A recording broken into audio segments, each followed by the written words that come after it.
My female boss refused to book my flight for a $5 million deal and even insulted me with a dismissive "why bring trash?" remark, but little did she know I held a secret. The client's CEO is my long-lost brother.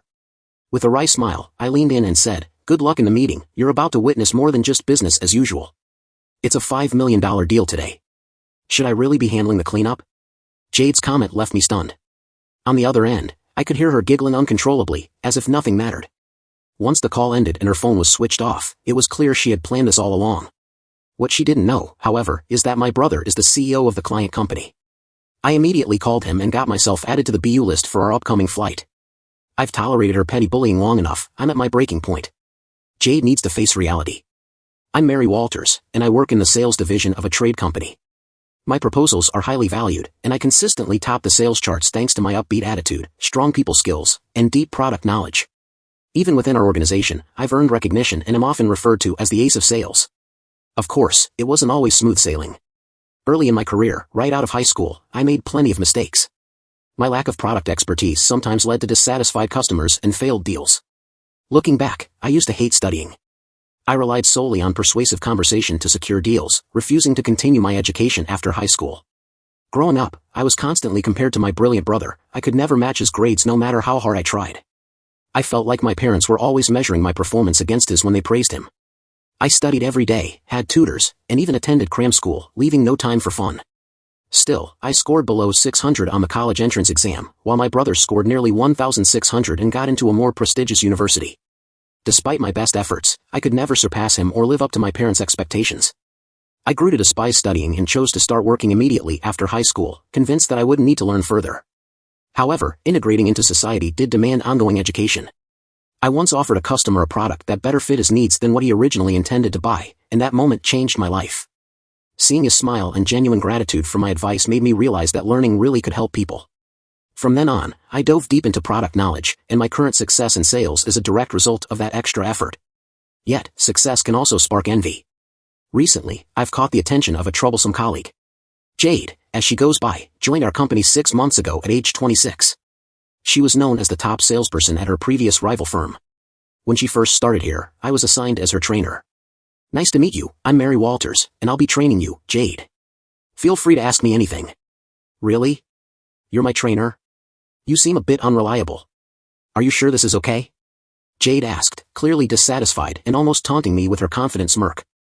I remember disliking her from our very first encounter. However, work is work, and I was determined to train her properly. I explained everything meticulously, even including a thank you note with each shipment. "Mary, using a thank you note is so inefficient. Seriously, this product sells better than that one, so it should be obvious. Just think logically," she continued with a condescending tone. Sure, adding a thank you note takes extra effort and some might toss it aside without reading, but there are plenty who appreciate it. No one minds receiving a thank you note. "I believe it's worth the effort to show gratitude for choosing our product," I replied. When it comes to products, it's crucial to consider what the customer truly needs rather than just what's popular. For instance, if a customer wants vitamin C-rich fruit, recommending a sugary option just because it's trending won't seal the deal, it might even upset them. Instead, suggesting acerola products, which offer more vitamin C than lemons, is a much better fit.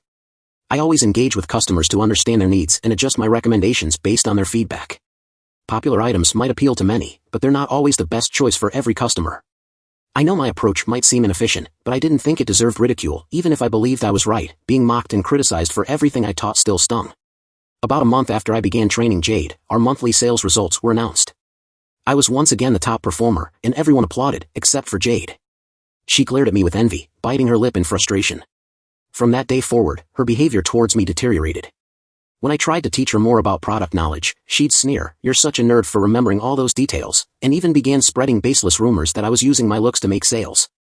Thankfully, no one bought her story, but the hostility was unmistakable. I wondered what I had done to make her despise me so much. Her training period lasted just 1 month, after which she was supposed to work independently and leave me alone. That's what I thought, until her harassment continued. At first, it was minor. My pen would go missing, and sticky notes on my monitor would vanish. I assumed I was simply misplacing them or that they blew away. But then I discovered that all my schedules in the company app had been deleted. I realized this wasn't a coincidence. Documents I had saved in our shared folder disappeared, faxes and mail addresses ended up in the shredder bin before I could even see them, and customer calls were abruptly cut off. I was clueless about who was behind it all until the phone call incident. During a call with a customer that suddenly dropped, I panicked and looked around frantically. There was Jade, sporting a smug grin and holding the unplugged phone cord. Of course, such interference disrupts work, and a dropped call inconveniences the customer, I said, confronting her. I asked you to stop harassing me, but you just wouldn't listen. Do you have any proof? She shot back. Proof that I did it? Don't accuse me without evidence, it's really annoying. You're so paranoid, she sneered, glancing up with that mean smile. I caught her unplugging the cord, but when it came to providing proof, I was left speechless. She laughed at my silence. See? No proof. Just because you get good results doesn't mean you can be all high and mighty after causing all this trouble. I hope this makes up for it. Then, unexpectedly, Jade reached into my bag beside my desk, and I was too shocked to react. She pulled out my wallet, took a $520 bill from it, and tossed it back at me. Thanks for the bonus. If you keep this up, accuse me all you want, she laughed loudly and walked away, leaving me utterly stunned. I realized this harassment had gone too far, so I approached my boss. Without any solid evidence, he told me it was hard to take action, even if proof surfaced. If there was no clear malicious intent, it might just be seen as a mistake. He did caution Jade, but his reprimand was far from strict. As a result, Jade's resentment towards me only grew, and she began harassing me almost daily, no matter how many times I tried to address it. I registered my schedule, only to have it wiped out, and all the documents I made vanished from the shared folder. Redoing schedules and rebuilding documents took extra time, slowing me down. To catch up, I ended up working more overtime. Since Jade joined, my overtime hours more than doubled. To avoid phone issues, I instructed customers to email for non-urgent matters and call me only for urgent ones. Although this change inconvenienced customers used to the office line, it was better than having calls cut off mid-conversation.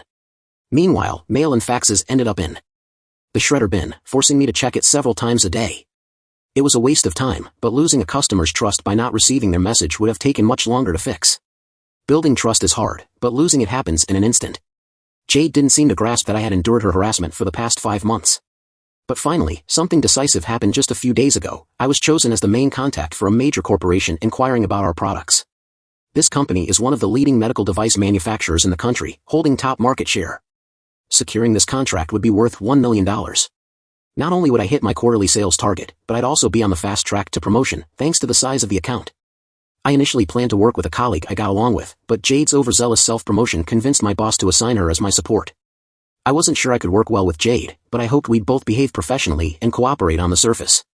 Instead, she provided no real help. She sent materials for her favored products to the client without my permission. A trusted colleague discreetly informed me, so luckily it didn't escalate. I quickly called the client, casually mentioning that I had sent some materials for products they might be interested in. I briefly explained the differences between the product Jade sent and what they originally inquired about, which helped me pinpoint their needs. I then arranged a more detailed discussion. Thanks to my colleague, Jade's premature actions didn't cause major problems, and the client was open to a follow-up conversation. On the day of the appointment, I presented the products they asked about, and based on our previous conversation, I recommended additional options. During our discussion, I identified more of the client's latent needs and suggested products that better matched their desires. This is my usual sales approach, and fortunately, the client appreciated my style, enjoying the detailed pros and cons of various products and finding the best fit for their company. We narrowed it down to 3 final candidates and agreed they'd consult with upper management. 2 days later, the client informed me they had decided to order one of the products. After discussing quantities and terms, I prepared a quote and sent it over. The total was $5 million. Jade was wide-eyed when she heard the news. Wow, that's huge. I guess they went with the product I sent, right? Let me see the quote. She smirked and snatched the estimate I had created. Her smile froze as she read it. Naturally, I thought, since the chosen product wasn't the one she had promoted, in fact, it wasn't even among the final 3 candidates. The product she pushed didn't match the client's needs. It was like asking for a red vegetable and delivering an orange bell pepper, close, but not what they wanted. She had sent them materials for a product that just didn't fit this time. Jade, could you book our flights? We have a direct meeting with a client in 2 weeks. Let's go together, I suggested. Jade immediately grinned. I thought she'd finally settled down and felt a sense of relief. But on the day of the meeting, I was left stranded at the airport. Our meeting was scheduled for 1 p.m., and it was a 3-hour trip each way. I planned to meet Jade at the airport directly rather than at the office. We were to meet an hour before our flight, but when the agreed time came, Jade didn't show up. I was expecting to collect my ticket from her. 10 minutes passed, then 15. I tried calling her several times, but Jade didn't answer. I began to worry something had happened to her, and along with that worry, the fear of missing the flight grew. I approached the counter, explained the situation, and asked if I could still board. That's when I discovered a shocking fact. My ticket hadn't been reserved at all, only Jade's had been. With a pale face, I called Jade again. After several rings, she finally answered. Sorry, I was busy with the boarding process, she said nonchalantly. I confronted her immediately. Jade, there's no reservation under my name for this flight. What's going on? In my panic and anger, I couldn't help but raise my voice, but Jade just laughed, clearly enjoying herself. Today's a $5 million deal. Should I bring the trash along? Her words made my mind go blank. I could hear her gleeful laughter on the other end of the line, then the call ended as she turned off her phone, making it impossible to reach her. Clearly, she had planned this all along. But there's something Jade doesn't know. The CEO of the client company is my brother. I put myself on standby for the next flight and called my brother, Kyle. I had tolerated Jade's petty harassment until now, but I couldn't take it anymore. It was time for Jade to face reality. Both the next flight and the one after were fully booked, leaving me stranded at the airport. Finally, at 1 p.m. on meeting day, barely 15 minutes in, I got a call. The caller ID showed G. The call came much sooner than I expected. Suppressing my laughter, I answered, Hello, where are you right now? We're at the airport, you should know exactly where I am, I replied. Jade, you didn't reserve my ticket. Jade fell silent for a moment. I could almost hear her grinding her teeth. Just get here quickly, the client CEO says if you don't come, the deal's off. Jade's panicked voice echoed in the background, and then I heard another familiar, tense voice speaking. Jade responded, and a video call invitation popped up on my phone. My brother had likely instructed her to switch to a video call as planned. I accepted, and Jade's pale face appeared on the screen, almost green. She turned to look at me, her face growing even paler. The CEO and the manager, why are both of you at the airport with that mess? Seeing Jade's confusion, I stifled my laughter. Why are the CEO and manager here? The answer was simple, I had called them. The company I work for is one of several founded by my great-grandfather. What started as a retail company has now evolved into a steel group with numerous subsidiaries, one of which is the company I work for. The current CEO of our company, a man who is also my father's younger brother. My uncle, whose great-grandfather was a clever entrepreneur that founded numerous companies, built a vast corporation spanning food and beverage, fashion, telecommunications, and logistics. Even though I grew up immersed in this legacy, my brother chose a different path and started his own firm. In just 10 years, he rose to the top of his industry. As a child, he was even called the reincarnation of our great-grandfather. Now I see why I always felt I couldn't measure up. That morning, after Jade left me, I called my brother the client CEO and my uncle our company CEO, and I also informed my supervisor and department manager. When someone in charge misses an important meeting, it's only natural to report it. I notified my uncle before my superiors. This deal was worth $5 million, a major transaction for us. Amid the ensuing chaos, my brother declared, let's teach the fool who came without the proper representative a lesson. Even the CEO and manager joined in, saying that calling someone's sister trash was utterly disrespectful. My sister? This trash is the CEO. I heard my brother's displeased tone over the phone. Jade blinked in surprise at his words. My brother glared at her as she kept repeating trash, growing even more smug. So, you favored her because she's your sister, Kyle? That's not acceptable for the company. Look, I've got a new proposal. This product is far more popular than the one trash suggested. Jade launched into her sales pitch with enthusiasm, only to be cut off by my brother's angry voice. I heard that after an inquiry, our team received a brochure for a product that didn't meet our requirements. You sent it, didn't you? Our staff was baffled, assuming the person in charge wouldn't propose something so unsuitable. And now I see why, it clearly didn't match our needs. No matter how popular it is, if it isn't what we require, it's useless. My sister, the person in charge, worked with us patiently, truly understanding our issues and suggesting effective solutions. She clearly explained both the pros and cons of the products we eventually chose from your company, because we believed in an honest relationship with her. If you plan to replace her with someone like you, who only sees things superficially and pushes trendy items without understanding the client, we will cancel this deal. Hearing my brother's angry voice, my heart swelled with emotion. I never imagined he held my work in such high regard. Knowing his true feelings warmed me, and I sincerely apologized. It's my fault for not supervising my subordinate properly. Our company has no plans to replace the person in charge. We truly apologize for wasting your time today. Could we possibly reschedule? We will make sure Mary is present. Hearing my brother's anger, the manager and the company kept apologizing. Jade stood there stunned and pale, not expecting this outcome. Then my brother announced that he'd let it go for the sake of the manager and the company, finally bringing relief to both sides. Jade immediately returned to the office, and just as the manager's angry voice echoed, I faintly caught Jade's gasp. Ordered to come back immediately after hours, Jade entered the sales floor where the Southeast manager and I were waiting. She looked exhausted, her face a mess, but I felt no sympathy. It was all on her. What's the meaning of this? The manager demanded as soon as Jade arrived, his tone seething as he accused her. Sir, I was set up, please believe me. With tears in her eyes, Jade clung to the manager, pressing her chest against his arm and pleading for help. The manager, not entirely displeased, asked, Jade. She lowered her face sadly but then gave me a mischievous smile as if plotting something. The truth is, Mary ordered me to go alone today. I told her you were the person in charge, but she said I was being insubordinate for not obeying her, even as a new hire. She even threatened to harass me until I quit if I refused. Is that true? The manager asked, glancing between tearful Jade and me. Not at all, that's not true, I firmly denied. In fact, I've been the one getting harassed by Jade. You're just making things up, you don't have any proof, Jade retorted smugly, thinking she'd cornered me. I smiled sweetly at her, and said, I do have proof. Ignoring her, I pulled out my phone and played the latest audio file, a recording of my conversation with Jade at the airport that morning. When the recording reached the part where Jade said, today's a $5 million deal, should I bring the trash along? The manager's eyebrows shot up. So it was you, Jade. You're the cause. I never said that, it's fabricated, she protested. Oh, really? Then is this also made up? I continued playing more audio files, each capturing rude remarks Jade had directed at both me and the manager. The manager and the company frowned in disapproval.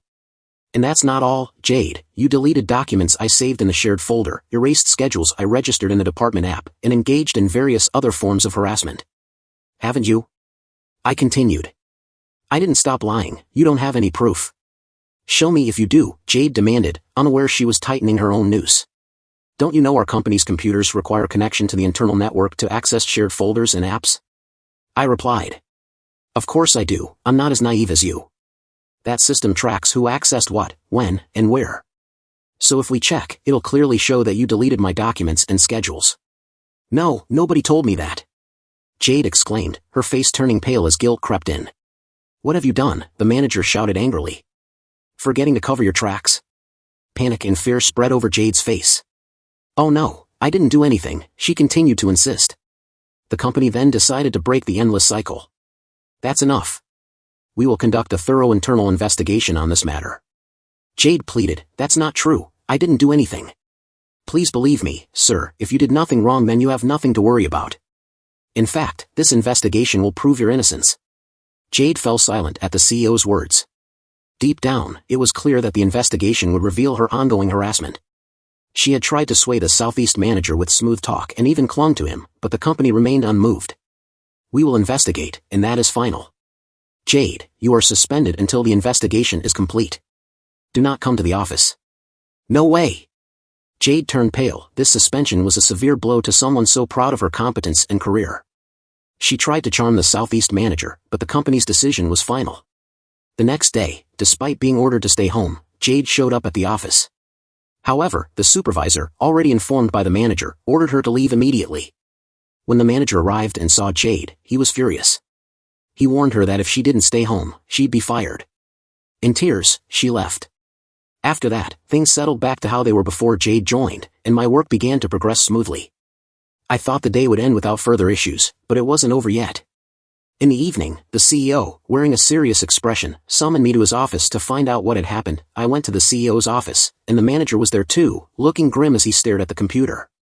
The CEO motioned for me to look at the monitor, and I was shocked. The screen displayed a meeting app with my brother and Jade on the other end.